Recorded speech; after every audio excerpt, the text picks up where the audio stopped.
इस वक्त दुनिया में एक भाव चाह रहा है। अब अमेरिका क्या चाह रहा है कि चाइना के ऊपर, चाइना ये जो चीजें दे रहा है, तो चाइना हमें टैरिफ लगा के अमेरिका में अपनी इंडस्ट्री शिफ्ट, ये पॉसिबल नहीं है। या दुनिया शिफ्ट करे, अमेरिका में कनाडा शिफ्ट करे, अमेरिका में मैक्सिको चीजें शिफ्ट करे, अमेरिका में इंडिया शिफ्ट करे, अमेरिका में कुछ चीजें पाकिस्तान भी शिफ्ट करे। हम वो उन्होंने टैरिफ लगाया कि जी आप, हम नेट आपके इम्पोर्टर है, इसलिए हम आप पे टैरिफ लगाए। उनका टैरिफ का एक उन्होंने फार्मूला बनाया कि जिनसे मेरा ट्रेड डेफिसिट है मैं उनको टैरिफ, बट इस तरीके से चीजें वर्क नहीं करती। क्योंकि मेरा ख्याल है अगर वो चाहते हैं, अमेरिका ये चाहता है कि चाइना को ये इकोनॉमी की ये तबाह कर देगा तो नहीं हो सकता।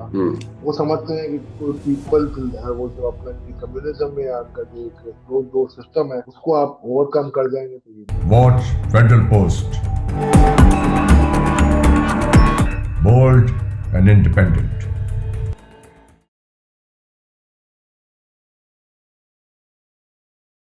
अस्सलाम वालेकुम, मैं हूं हसन जफर। ये है प्रोग्राम टॉकिंग पॉलिटिक्स। हमारे साथ हैं पाकिस्तान के साबिक minister of state for reforms and resource जनाब अशफाक तौला साहब। बहुत बहुत शुक्रिया तौला साहब आपके वक्त देने के लिए। जी जी, thank you very much doctor साहब। सर, ये जो इस वक्त सूरत हाल बन गई है दुनिया भर में टैरिफ वॉर के बाद, इस सूरत हाल को जरा हमें एक्सप्लेन करें कि पाकिस्तान के लिए ये किस कदर मुश्किल सूरत हाल है और वर्ल्ड ओवर जो इसके असरात हो रहे हैं उस पे आप क्या क्या तबसरा है? जी बिस्मिल्लाहिर्रहमानिर्रहीम, thank you very much doctor साहब। मैं आपको थोड़ा सा इसके बैकग्राउंड में लेके जाना चाह रहा हूँ। आपको पता है कि पिछली सदी में जो सबसे बड़ी मईशत थी वो थी UK. Up to world war, second world war तक यूके वॉज डोमिनेटेड। और वो कहते थे उनका सूरज गुरूब में। और जब सेकेंड वर्ल्ड वॉर के बाद आपने देखा होगा तो अमेरिका ने उनको ओवरटेक, बट उसको पोजीशन इतनी वीक थी यूके की वर्ल्ड वॉर के बाद कि उन्होंने टेक ओवर होने दिया। वरना अब ये हालत है कि अमेरिका को ये लग रहा है कि चाइना अगले 10 सालों के अंदर हमें ओवरटेक कर देगा और नंबर वन इकोनॉमी। और अगर आज आप देखें चाइना और अमेरिका का ट्रेड बैलेंस जो है वो एवरी ईयर आपका जो चाइना के फेवर में जा रहा है वो $295 बिलियन।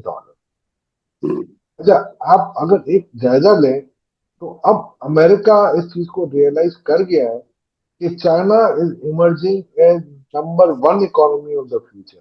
और ये it's a better pill to swallow for any nation कि जी वो नंबर वन से नंबर टू है। तो इसलिए अब जाहिर बात है ये वॉर चलेगी। अब अगर आप देखेंगे तो पॉलिसीज क्या है, मैं ये समझता हूँ, मेरी आजिज राय में ये है कि दुनिया एक बहुत बड़ा केक है, मईशत दुनिया की एक बहुत बड़ा केक, जिसको अगर ये मिल के खाएंगे तो ज्यादा बेहतर होगा, लड़ के खाएंगे तो दोनों तबाह होंगे। थोड़ा सा हम इसमें बैकग्राउंड में जाए, अगर देखें तो अमेरिका, एक चाइना जो है वो 5,000 साल पुरानी सिविलाइजेशन है, अमेरिका अभी नई नई सिविलाइजेशन है। तो लिहाजा चाइना ने हर अप एंड डाउन देखा है। आप ये सोचेंगे कि जी रशिया को यूएस ने तबाह कर दिया। अगर आप इसका जायजा लें, रशिया ने अपना पहला एटम बम बनाया था 1940 में। और उस वक्त वो रशिया यूएस के कंपटीशन पे आया। तो उस वक्त एक बड़ा थिंकर था, यूएस थिंकर थे, इनको कहते थे जॉर्ज केनन। उन्होंने ये जरूर कहा था कि जी अमेरिका रशिया को तोड़ दे। और वो कैसे तोड़ेगा, क्योंकि वो कह रहा है कि जी वहां पर कोई एक नेशन इस तरीके से आबाद नहीं रहती जिसकी कोई वाइब्रेंसी हो या स्पिरिचुअलिटी हो। और वो कॉम को, रशियन कॉम ने कभी भी अपनी कॉम को एजुकेशन और एक सोसाइटी नहीं बनाई। अब अगर बिगेस्ट बेनिफिशियरी उस पॉल का अगर कोई था तो वो चाइना। अगर आप देखेंगे तो चाइना ने उस चीजों से काफी सीखा। और आज आप देखें उनके पास दुनिया की टॉप यूनिवर्सिटीज में से चाइनीज यूनिवर्सिटियों का शुमार हो रहा है। चाइना का हर बंदा ग्रेजुएट है, चाइनीज भले अपनी लैंग्वेज को प्रेफर करते हैं, बट चाइना में लोगों को इकोनॉमिक बेनिफिट दिए। आज यहाँ तक है कि एक गरीब किसान भी अगर है तो वो, उसके लिए ट्रेन चलती है कि वो अपनी गुड्स को लेके मार्केट में बेचने के लिए सुबह ट्रेन में मुफ्त आ जाए और शाम को चला जाए। तो वो वैल्यूज हैं। और ये लड़ना जानते हैं क्योंकि ये 500 सदी, 500 साल, 5,000 साल पुरानी सिविलाइजेशन। हैविंग सेड दिस, देखिए इस वक्त क्या हो रहा है। ये वॉर क्या है? ये है कि अमेरिका को $295 बिलियन को कवर कर, और ये नहीं है, सवाल ये है कि इस वक्त दुनिया में एक भौचाल है। अब अमेरिका क्या चाह रहा है कि चाइना के ऊपर, चाइना ये जो चीजें दे रहा है, तो हम्म, चाइना हमें टैरिफ लगा के अमेरिका में अपनी इंडस्ट्री शिफ्ट करे। ये पॉसिबल नहीं है। या दुनिया शिफ्ट करे, अमेरिका में कनाडा शिफ्ट करे, अमेरिका में मैक्सिको चीजें शिफ्ट करे, अमेरिका में इंडिया शिफ्ट करे, अमेरिका में कुछ चीजें पाकिस्तान भी शिफ्ट करे। क्योंकि जो इकोनॉमिक डायनामिक्स हैं इस पार्ट ऑफ द वर्ल्ड के और उस पार्ट ऑफ द वर्ल्ड के, दे आर डिफरेंट। स्पेशली एक आप सिर्फ मिसाल ले लें, पाकिस्तान में अगर एक मजदूर की तनख्वाह अगर आप देख लें तो 35,000 रुपये महीना में, वो भी बहुत सारे लोग नहीं देते। इसका मतलब है कि मेरी $125 मैक्सिमम मेरी तनख्वाह है, $150 तो हम्म, अमेरिका में तो $15 पर आवर है, तो एक दिन के $150 हो जाएगा। आई हम्म, कैन नॉट कम्पीट। देयरफॉर हम वो उन्होंने टैरिफ लगाया कि जी आप, हम नेट आपके इंपोर्टर हैं, इसलिए हम आप पे टैरिफ लगाएंगे। हम्म, उनका टैरिफ है, उन्होंने एक फार्मूला बनाया कि जिनसे मेरा ट्रेड ट्रेड डेफिसिट है मैं उनको टैरिफ लगा। बट इस तरीके से चीजें वर्क नहीं करती। Tariff is a double edge sword. शुरू में अगर आपने देखा होगा ये टैरिफ लगा था वर्ल्ड वॉर के बाद, तो वो था अमेरिकन चिकन पे जर्मनी में लगा, और सामने इन्होंने वॉक्सवैगन पे लगा दिया था, तो हम्म, दोनों तबाह हो गए। अब ये भी नो मैंस लैंड वाली बात है, और इस वक्त ये वॉर जो है ना, ये इसमें हर नए दिन एक नी जर्क रिएक्शन आ रहा है। पाकिस्तान के हवाले से अगर आप देखेंगे, तो पाकिस्तान का मसला ये है डॉक्टर साहब कि हमारे सिर्फ एक इशू है, हमारा टेक्सटाइल। हमारी 5.5 बिलियन की अगर अमेरिका को एक्सपोर्ट है लास्ट ईयर की, तो उसमें से 4.4 बिलियन तो सिर्फ टेक्सटाइल। हम्म। टेक्सटाइल में हमारे कंपटीशन में इंडिया पे 26% है, बांग्लादेश पे 34 है, श्रीलंका पे मेरा ख्याल है 44 है। तो हम्म। हमारे का वियतनाम पे भी हमसे ज्यादा है। चाइना पे तो आपने देख ही लिया कि हमारे 45। हमारे के ऊपर कह रहे हैं कि हमारी 500 से 700 मिलियन डॉलर्स जो है उसकी एक्सपोर्ट मुतासर होगी हमारी। देखिए उसमें सबसे ज्यादा जो इफेक्ट होगा सॉक्स की, मेरा ख्याल है एक्सपोर्ट होगी। बाकी तो आप कॉम्पिटेटिव है। मगर एक बार आप याद रखिएगा, हाँ, ये आप जरूर कह सकते हैं कि मैं ये शेयर ज्यादा ले सकता हूँ अगर मैं टैरिफ खोल दूँ। But in on the contrary, अगर मैं अपना ट्रेड बैलेंस कम करने जाऊं, तो मुझे लेना है अमेरिका से ऑयल। अगर सपोज करें या कॉटन लेना, तो कॉटन में तो चले स्क्वायर ऑफ हो जाएगा अगर हमारी कॉटन प्रोडक्शन बम्पर ना हो। अगर कॉटन प्रोडक्शन हमारी भी बम्पर होती है और हम उनसे भी मंगाते हैं तो हमारे लिए यूजलेस है। अगर दूसरी तरफ मैं देखूं ऑयल का, तो ऑयल का मुझे मिनिमम 3 से 4.5 डॉलर पर बैरल फर्क पड़ेगा। उसमें मेरे इन्फ्लेशन ऐड होगी, इन्फ्लेशन ऐड होगा तो जाहिर बात है दूसरे काम से किसके चलते। तो मैं ये समझता हूँ अभी इस वक्त हमें वेट एंड सी की पॉलिसी रखनी चाहिए, देखें दुनिया क्या है, हमारे कॉम्पिटिटर के साथ क्या कर रहे हैं, बांग्लादेश क्या कर रहा है, इंडिया क्या कर रहा है। क्योंकि आज की एक न्यूज है कि America in order to offset ये जो इतना बड़ा इन्होंने रिस्क लिया है चाइना के ऊपर, 3 कंट्रीज के साथ वो डील क्लोज करना चाह रहा है, साउथ कोरिया, जापान और इंडिया। आज आपको पता है कि चाइना ने अर्थ मिनरल और अर्थ मैग्नेट इनका एक्सपोर्ट हो, और ये इनकी तमाम इंडस्ट्री का supply chain, yes. Robot industry, chip industry का। ये तो तो ये बहुत ही बहुत, डायरेक्ट हिट हो गई ना अमेरिकन इंडस्ट्री के ऊपर कि देखिए अब ये एक तो, देखिए रॉ एक दूसरी मटेरियल तरफ ही से नहीं अगर दे आप रहे, देखें, वो कह रहे हैं टैरिफ तो है ही नहीं, अब तो ये दे ही नहीं रहे हम आपको। बात खत्म हुई। दूसरा ये है कि बोइंग से भी इन्होंने जो डील से कैंसिल कर दी। इनकी 3 एयरलाइन के, एयर चाइना का, साउथ चाइना, साउदर्न चाइना है और ईस्टर्न चाइना एयरलाइन, हम्म, इन तीनों के मेरा ख्याल है 100 सवा 100 के करीब बोइंग के ऑर्डर थे, वो भी नहीं ले रहे। उन्होंने कहा अब जी हम आपसे कोई पार्ट्स भी नहीं लेंगे, क्योंकि वो चाइना ने अपनी टेक्नोलॉजी डेवलप की है एयरक्राफ्ट बनाने की। तो दैट इज ऑलमोस्ट बोइंग और उसका मिक्सचर ये है मेरा ख्याल है एयरबस की। तो हम्म, मैं ये समझता हूँ कि ये कोई भी विन विन कोई भी नहीं होगा, इसमें हर किसी को लूजर बनना है। और ये मेरा ख्याल है, मेरे हिसाब से तो बहुत बड़ी पाए है, इसको आप शेयर करें, हम्म। और इसमें अगर आप शेयर करेंगे तो मेरा ख्याल है आपका बेनिफिट हो। क्योंकि मेरा ख्याल है अगर वो चाहते हैं, अमेरिका ये चाहता है कि चाइना को ये इकोनॉमी के लिए तबाह कर देगा, तो नहीं हो सकता। हम्म वो समझते हैं कि कोई पीपल, वो जो अपना इनकी कम्युनिज्म है या उनका जो एक क्लोज डोर सिस्टम है, उसको आप ओवरकम कर जाएंगे, तो ये नहीं। हम्म दूसरी बात ये है कि देखिए, इस वक्त आप 245% रेट लगा रहे हैं, जो 100 डॉलर की चीज थी वो 345। तो ये तो इनकंसीवेबल है कि वहां पर इसकी डिमांड है, और जाहिर बात है लोग ऑल्टरनेट ढूंढेंगे। तो अब कोई भी मार्केट, अगर फर्ज करें पहले अगर कोई यूरोपियन प्रोडक्ट थी, वो हम्म अगर मुझे 100 डॉलर की बजाय 200 डॉलर की मिलती थी और अब ये 345 की मिलेगी, तो ठीक है, प्लॉजिबल है कि 200 मुझे लगता है। और यूरोप में भी तो कोई ना कोई टैरिफ लगा हुआ, और जो 45 दिन का मोरेटोरियम है, हम्म सॉरी 90 दिन। तो मगर कहीं ना कहीं तो जाके ऊंट किसी करवट तो बैठेगा। अगर इवन वो टैरिफ भी लगा लूंगा 200 की है, तो अमेरिका में तो इन्फ्लेशन डेवलप होगा ना। जब तक कि आप अपनी फैसिलिटी सेल्फ सफिशिएंट ना हो जाए, जब तक कि आपकी जो सप्लाई चेन है वो दूसरे मुल्कों से आपके पास ना मिल जाए। आपने कनाडा से भी प्रॉब्लम किया है, यूएस से भी, और सारी मेक्सिको दुनिया से से भी प्रॉब्लम। प्रॉब्लम कर लिया है। और अब ये डी डॉलराइजेशन, ये डिवैल्यूएशन ऑफ डॉलर की बात हो रही है। आपसे 2 दिन पहले इस पे तबादला ख्याल हुआ था। ये डिवैल्यूएशन ऑफ डॉलर करना चाहते डिवैल्यूएशन नहीं हैं। हो सकती, नहीं हो सकती है, क्योंकि डॉलर अपने आप को तो डिवैल्यू नहीं कर सकता। वो अलग बात है, मैकेनिज्म में अगर मैं कहूँ कि जी अगर ट्रेड कम हो गया या इकोनॉमी वीक हो गई, तो दूसरी करेंसी स्ट्रेंथ पकड़ जाएंगी, कमोडिटीज स्ट्रेंथ पकड़ जाएंगी, जैसे हुआ है। हम्म तो वो तो हो सकता है। हाँ, ये एक स्मार्ट मूव है अमेरिका की, मैं ये समझता हूँ कि उनको ये पता था कि डी डॉलराइजेशन हो जाएगी। अब उनका, मुझे ये लग रहा था कि पेट्रो डॉलर 2 साल में खत्म हो जाएगा।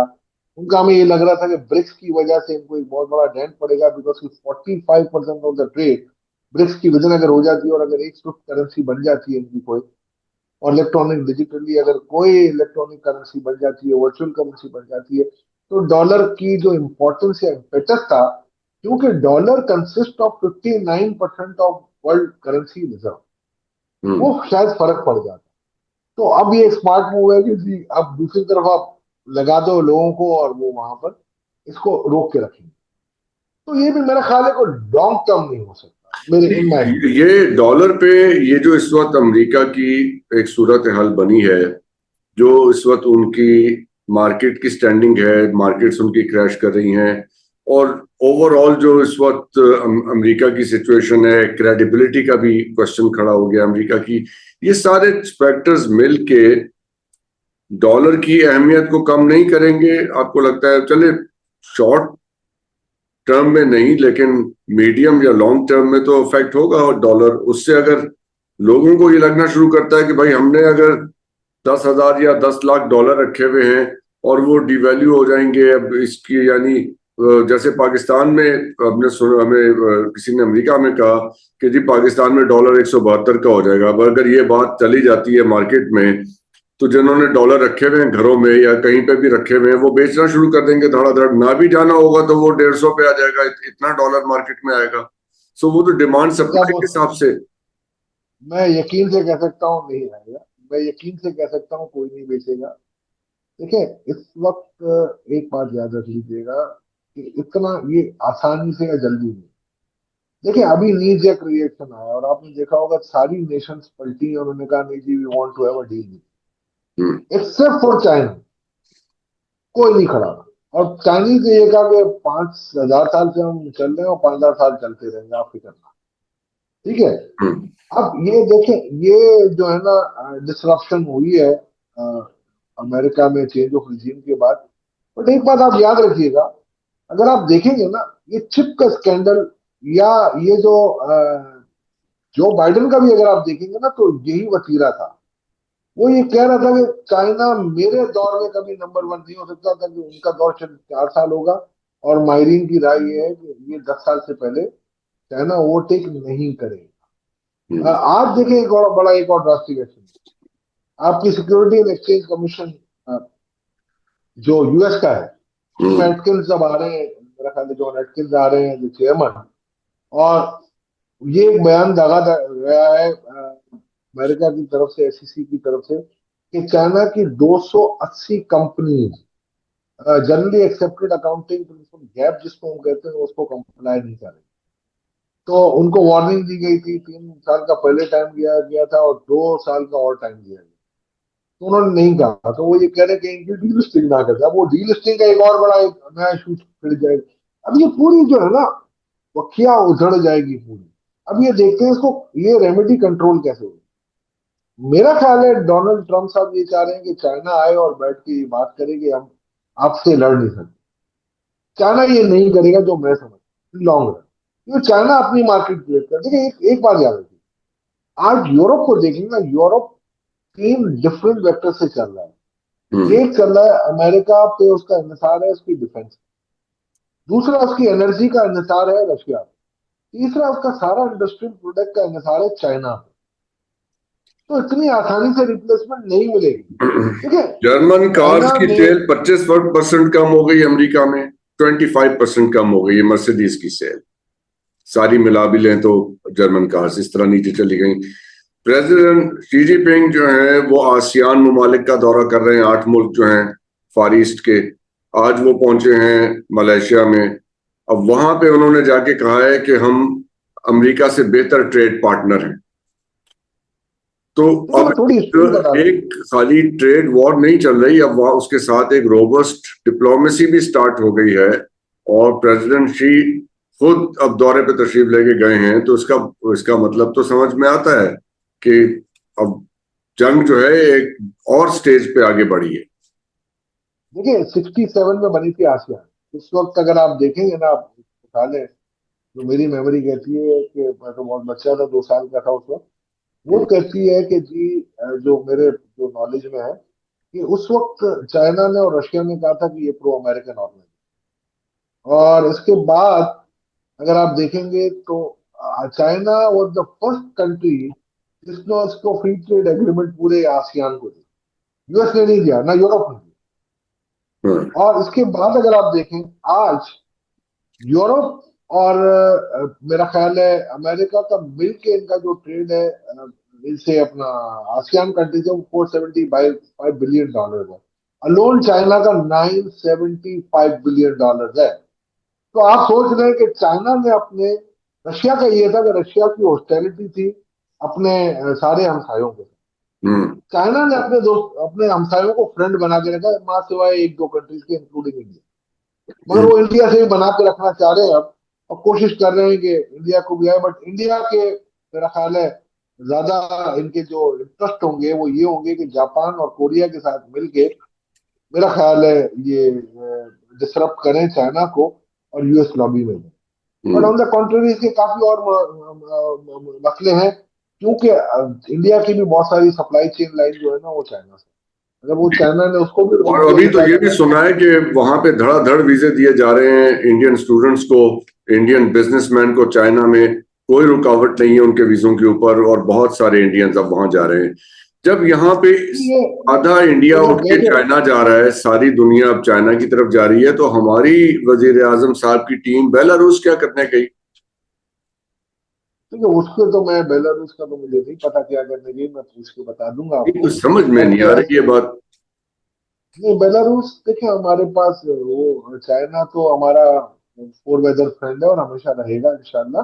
हम्म। मैं ये समझता हूँ कि आपके पास $62 बिलियन की वो इन्वेस्टमेंट आ रहा है, ये आप ही की कोताही थी कि आप उसको बंद करें। हम्म। वरना अगर आज आप ये डेवलप कर चुके होते तो मेरा ख्याल है आज $5 से $8 बिलियन तो आपको जो राहदारी के थे वो मिल रहे होते, पाकिस्तान राइट ऑफ यूज का, आपका जो लैंड का था। इससे तो भी वो ज्यादा। तो हमने अपने पाँव पे खुद कुल्हाड़ी मारी। हम्म।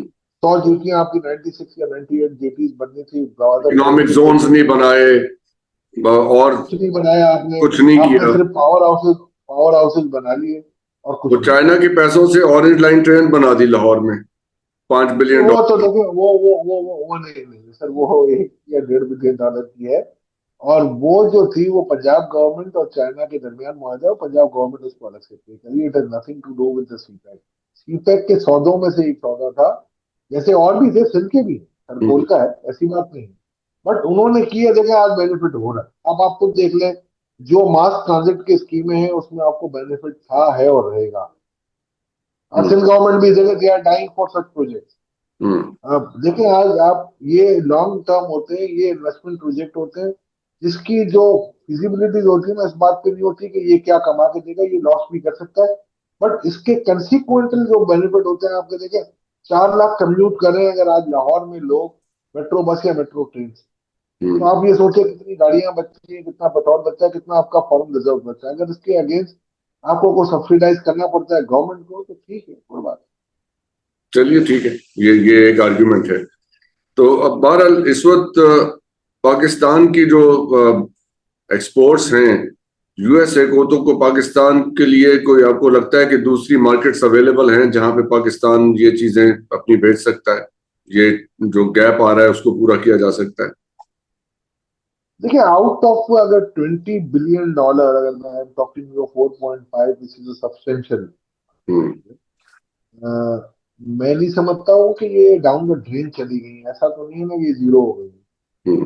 टैरिफ का ही मसला है ना, तो दूसरे कंट्रीज पे लगा। अगर आज फर्ज करें पाकिस्तान $100 की जो चीज बेचता था वो 129 की है, इंडिया वही चीज 126 में बेचेगा, बांग्लादेश वही चीज 134 में बेचेगा, श्रीलंका 144 में। ऐसी हम्म। बात नहीं है। हमें कंपटीशन में रहना और सीखना आना चाहिए। देखें, फोर वेदर आपको काम करना पड़ेगा। ऐसा नहीं हो सकता कि जी आप कहेंगे नहीं जी मैं तो गुड वेदर में काम कर सकता हूँ, बैड वेदर में मैं यस, टर्बुलेंट टाइम में काम। ये बात तो दुरुस्त फरमा रहे You have to know how to swim with the tides. बिल्कुल। बहुत बहुत शुक्रिया अशफाक तौला साहब आपके वक्त का, आप लोगों के देखने का शुक्रिया। खुदा हाफिज। पाकिस्तान जिंदाबाद।